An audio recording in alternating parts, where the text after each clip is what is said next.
What's up guys, welcome back to another video. Today we have another community questions video for you guys to listen to. Basically what I have done is put a question out on my community section on YouTube and asked, what are some items you would love adding to the game that do not exist? How would these work and improve the game? The reason being is I know that there's a lot of stuff that you guys come up with that you would love to see added, and it just will improve the quality of the game overall. There's no reason for me to make this other than just to get the discussion going, and hopefully it'll give us something pretty interesting to talk about. It's probably not going to go to Jagex and get them to suddenly add stuff into the game, but you never know. In a month, 2 months, maybe even a year, we might be able to go, hey look, this person called this item and now it's in the game. That would be pretty cool in my opinion. But anyway, if you enjoy, leave a like, subscribe to the channel if you are new, and let's take a look at this. Oh, heads up as well, you can probably ignore the background gameplay. It is probably only gameplay, just so I can throw all this stuff in here. You can listen to it, minimize the video, go ahead and carry on killing your bosses or AFK skilling or whatever you're doing, and we'll enjoy. Our first comment comes from T, and you say, number 1 is archaeology, a bag or something else for the artifacts. This is something that gets mentioned all the time when I do sort of videos like this. The last one I did was talking about updates, and someone said the exact same thing, a storage to put all our artifacts in, because they take up so much bank space that it's absolutely crazy. They really do. There's so many different artifacts, and we have to just chuck them all in the bank. Or I guess you could restore them and hand them in, but that's not what most people do, let's be honest. When I cleaned my bank not too long ago after getting 99 archaeology, I actually just destroyed all my artifacts. I know there's many of you people going, wait, what the frick? Why would you do such a thing? But yeah, they were all damaged artifacts. I just destroyed them all because my bank had like 200 spaces taken up with these things. Maybe that might be a little bit dramatic, but a lot of spaces. And I was just like, screw it, just get rid. I don't want them. It's taking up too much space, and they're gone.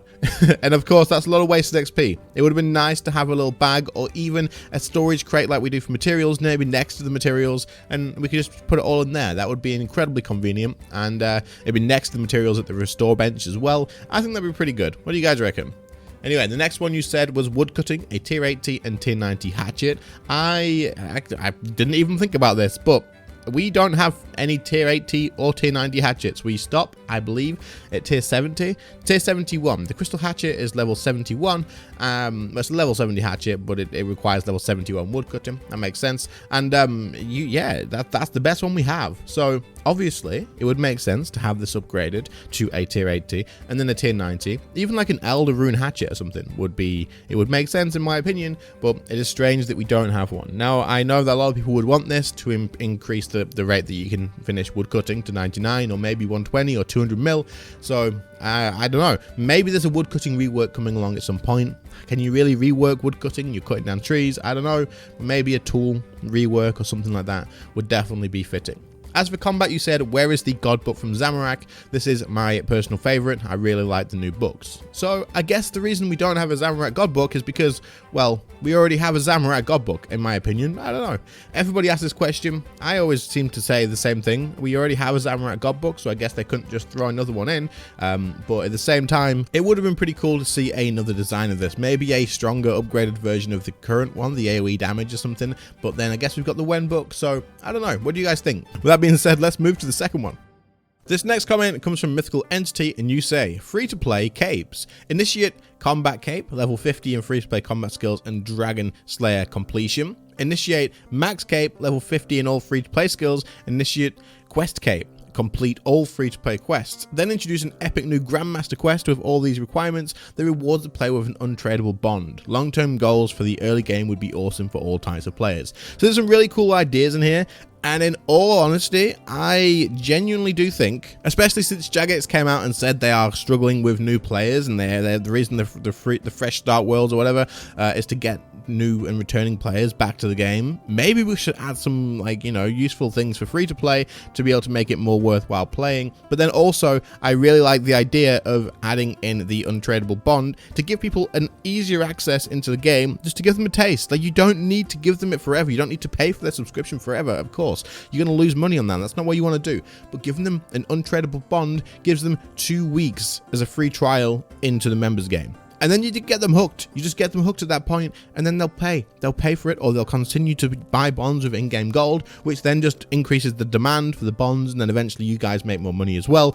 It just makes sense to make the free-to-play stuff or the early game better for newer players. Having these early capes, like to give a progress and a goal, if you like suggest it to the new players and say like, look, these are the things you can work towards, this is what we suggest you do, they'll do that, they'll get along their way, they'll do all of the free-to-play quests, they'll enjoy them all because they are good, the quests are good. And then at the end of it, if you say at the end of all this, once you've done all of this, you can actually work towards getting a untradeable bond, which will let you get into the members for 2 weeks. People will work towards that. They'll be like, that's what I want to do. I want to get that so I can become a member and see what that's all about as well. Unlock the rest of the game. People won't feel limited. They won't be like, oh, I can only do certain things in free to play anymore. That gripe will be gone because they can work towards getting this bond. They've got a set goal. They've got something they can do, and they can do something about it as well. I think this is a great idea. Maybe change it up a little bit from the original idea from Mythical Entity here. Maybe, I don't know. I think the capes are a great idea in my opinion.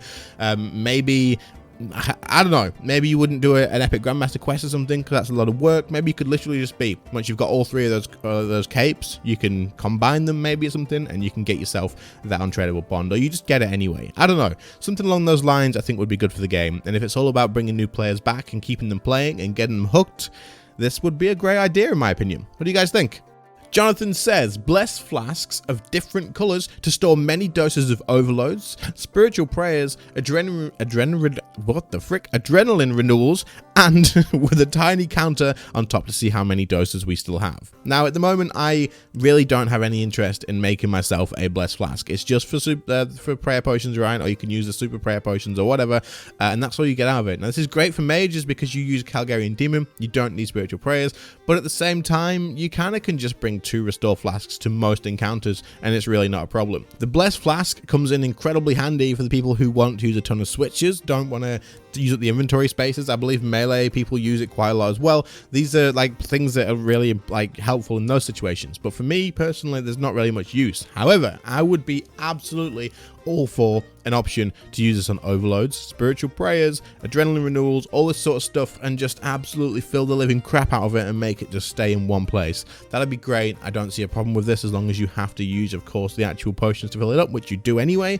I think this is a great idea personally. I like it. I would actually make these if they were usable with that sort of thing, because at the moment you can't use it with anything except prayer potions, right? Because it's it's just a blessed flask for the prayer potions. But I think this would be great in my opinion. Don't see a problem with it. What do you guys think? Jagex, please, can we just get this? Please, just do it.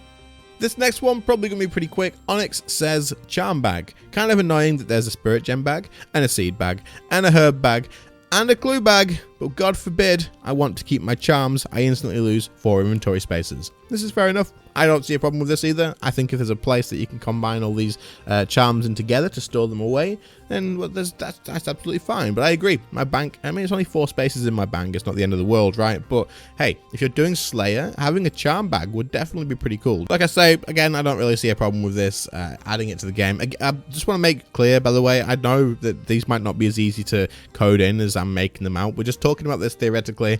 We're not expecting anything to happen. It is literally just, this would be a cool idea. Whether it could actually happen or not is kind of not really on the table. It's just, hey, like this idea, it is what it is.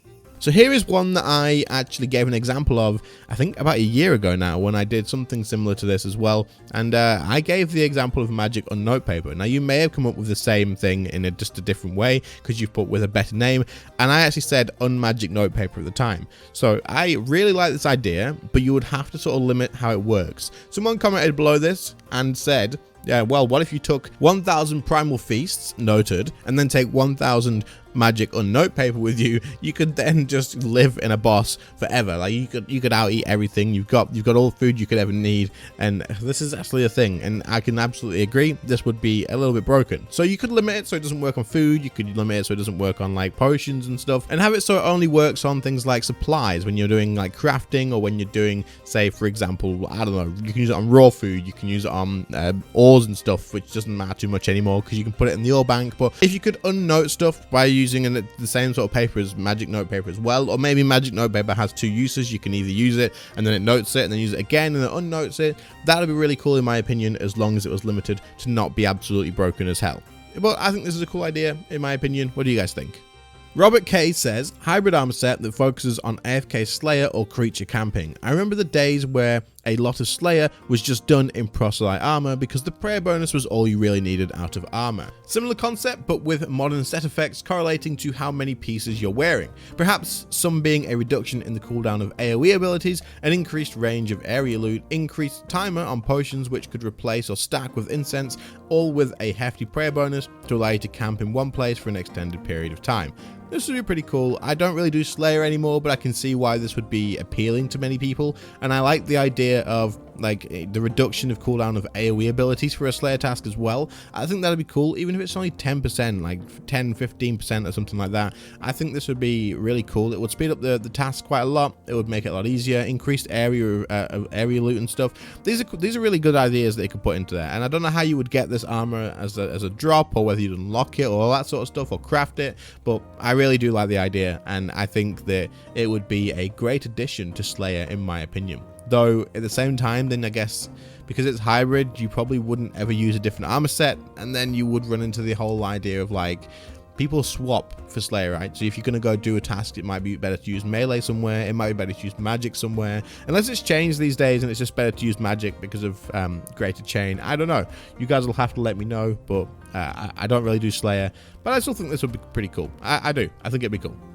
Solo Matt says an all-in-one rune crafting pouch that combines all previous tiers of rune crafting pouches. The recipe can include some magical threads to allow for no degrade mechanic, and the item always kept on death. So, I like the idea of combining all rune pouches together, mainly because when you're filling your stuff from the bank, it is a pain in the backside. Like, it really is. You gotta click through all of them, fill, then go to your one equipment and fill from there as well. And then you got a load of preset to fill up your familiar. And yeah, it's just not the most fun thing to do. I understand that, especially when doing like, it's just a pain. But at the same time, I'm not too sure for the no degrade mechanic. I think having the magical threads, like having them combined together and stuff into one is a good idea, but maybe having magical threads to charge the actual rune pouch would be a good idea, and that way it would be quite like, it'd be more expensive, but you'd be paying for convenience, and also it would mean that the magical threads don't become irrelevant, or repairing the rune pouches don't become irrelevant. Like, you still got to upkeep it, and that's another item sink somewhere as well. In my opinion, I think it's always good to have an item sink. Maybe don't make it so like it's super expensive to recharge, like maybe one magical thread's enough to fully repair it for a while or something, but I think it genuinely is pretty good to have some sort of item sink to repair something. Now, I don't think it's a good idea to make a new item to repair something altogether, but maybe have something that is already in the game that does make sense and then repairs that to cause an item sink, or even a gold sink somewhere, an NPC or something, because I do think this is always a good idea to keep the economy not better, but just not completely terrible. Like the gold sinks, item sinks, definitely good for the game. Invention, man, invention was absolutely genius. Whoever thought of invention, whichever developer that was, or team of developers, they were literally all so freaking smart. Alrighty, this is going to be our last comment, and this is from Steak Pizza. What a freaking, I love steak pizza so much. Like, I'm not gonna lie, dude. Every time your name's in chat and stream and stuff, I'm actually just hungry. But anyway, chalk that allows you to mark tiles in like an old school RuneScape. Yeah, this is a pretty cool idea, and I know it would be useful for a lot of people.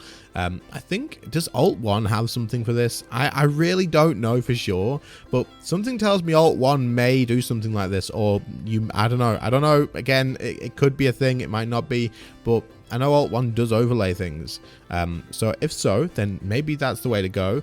But I do like the idea. In certain places, for example, not so long ago, but a little while ago, I was learning Virago Duo with one of my friends, right? And there was, on certain places, there was like places that I had to be stood. It was ideal to use this tile to lure Virago, because I was doing base tank, and then there was other places when you drop down, you want to stand at a specific tile, maybe lure the things that come along, and you got to AoE them down. Like, having those tiles marked would have made learning that so much easier. It would have made way more sense. I wouldn't have had to be like, oh, is it this little patch of dirt that looks like I don't know, an ice cream on the floor or something? Not an ice cream, but you know what I mean. It would definitely make it a lot easier. That being said, I know a lot of people wouldn't be okay with this because it kind of removes skill, I guess. In my opinion, it doesn't really remove skill. It just removes one extra thing to remember, like which exact tile is it. Eventually, you're going to remember which tile it is, and then it's not really skill anymore, but in my opinion, I think it would be okay. What do you guys think? Do you think this is a good idea, or do you think it would be a little bit like, I don't know? But also, does Alt 1 do this? Does anyone know? Alt 1 probably has something like this, in my opinion. I don't really use it ever because I don't do clues, and that's like the main reason to use it. But hey, if it does, let me know in the comments, and maybe I'll use this at some point. Who knows? And there we have it. That's going to bring us to the end of this video. I really enjoy doing these sort of things, including you guys in my videos, and like theorizing this sort of thing with you, because honestly, there's been a few times that we've mentioned stuff, and then way down the line, we've seen that exact thing happen. And not saying that we've caused that to happen. We've not given the idea. Usually all this stuff takes way longer to develop than that could have possibly been. But it's cool to like see that people are thinking of stuff, and then it happens in the game, and it's like, oh, that's actually been called. That's brilliant. That's cool. It's just nice to look at, and it's nice to think about. And in my opinion, I just really enjoy talking about this sort of stuff. But if you did enjoy, then do leave a like, subscribe to the channel if you are new, and if you have any other ideas for community questions that you would like me to put to the community and ask the question of, put it down in the comments, leave one down there, and I'll ask that as well. Maybe I'll edit it up a little bit to change it, but if I do use yours, then I will put your name in the post as well, and thank you for it as well. Anyway, thank you all so much for watching. Channel members, your names will have been on screen some way, somehow. There's so many of you, I don't know how to do it anymore. I will figure it out. Maybe we'll have 6 lines of names or something. I really don't know, but yeah, absolutely crazy. And also, one final mention, Angel, dude, your support lately has been absolutely crazy. The channel, I appreciate it so much. I wanted to give you a specific shout out to. Thank you so much, dude. I appreciate you very much. And other than that, everybody else, I appreciate every single one of you all too. And I'll catch you all in the next one. See you later, guys. Bye.